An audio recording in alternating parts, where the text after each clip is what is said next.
The auxiliary buses on the HVS-490 are able to cut or dissolve or wipe from source to source. So now you have an auxiliary bus that you can actually use in live production for on-set monitors or for projection.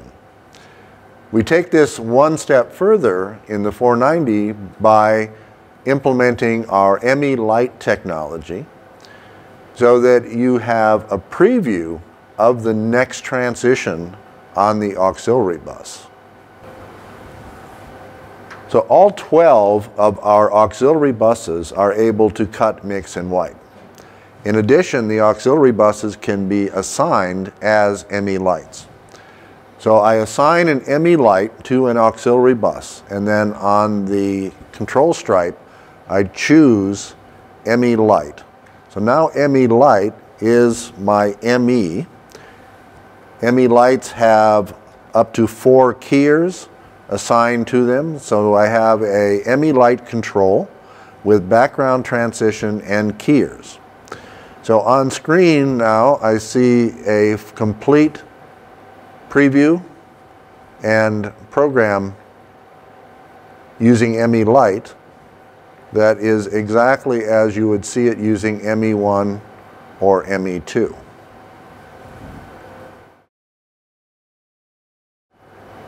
The HVS-490 adds a new Chroma Key feature.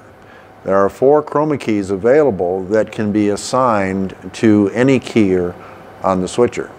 This is a particularly useful feature when you are assigning the Chroma Key to an MELite or to an aux bus. We double-click the keyer to get to the key menu. In the key menu, we set up the key type as a bus and the insert signal to be the Chroma Key fill. Key source being also coming from the Chroma Key.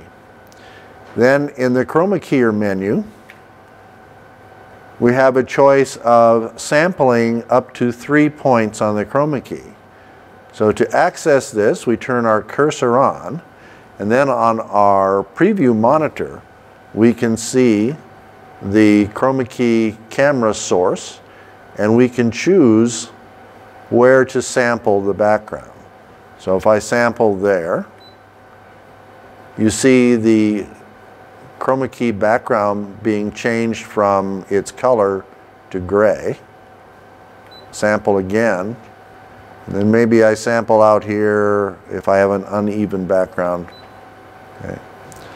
When I turn the cursor off, now my Chroma Key image is loaded. So we turn key 2 to on air, and there is my Chroma Key over background.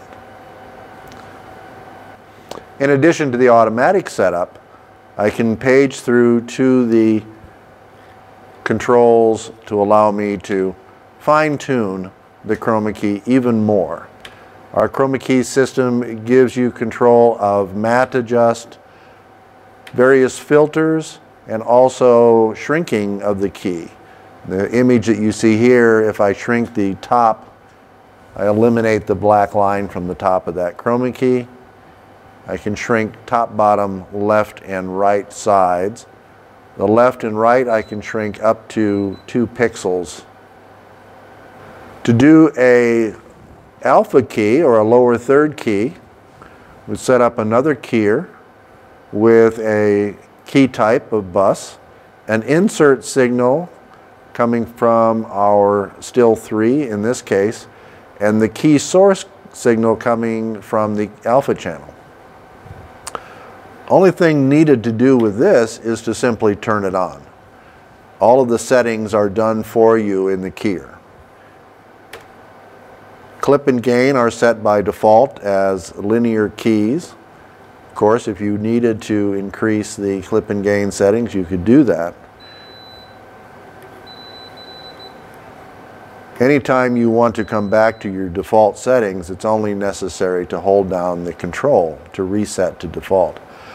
One nice feature of the keyers in the Hanabi is that you have transparency control. So rather than having to adjust clip and gain, I have direct control over the amount of transparency in my key. So if I'm doing a watermark key, I don't have to pre-create the watermark image. I can do the transparency control in the switcher. And then finally we have the full key.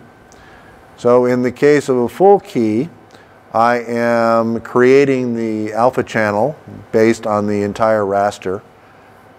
I'm inserting some signal, and then when I turn it on, I have a full key. In this case, my full key is running through a DVE channel. To access that DVE channel, key 4, I can use the joystick pop-up and size my full key from default of full down anywhere on screen. Many switcher companies provide this feature, but very few allow you to have perspective, rotation, and tilt on your insert keys or on your picture-in-picture. So now we have set up with 3 keyers on air. We have key priority control.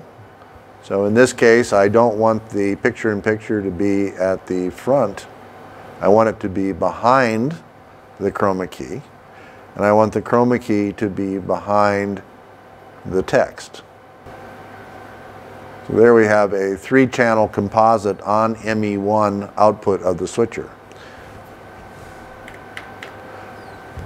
The 4th style of key is a CG wipe. So CG wipe, sometimes called alpha wipes. So now that we've set up our CG wipe, we can do a background wipe, and as we move the fader on, we see our clip enter the video and progress through and dissolve away to your second video source. That can be done on the fader. It can be done on a auto transition. In the setup for the CG wipe, we can disable the fader. So the fader can remain attached to the wipe while the auto transition is the CG wipe.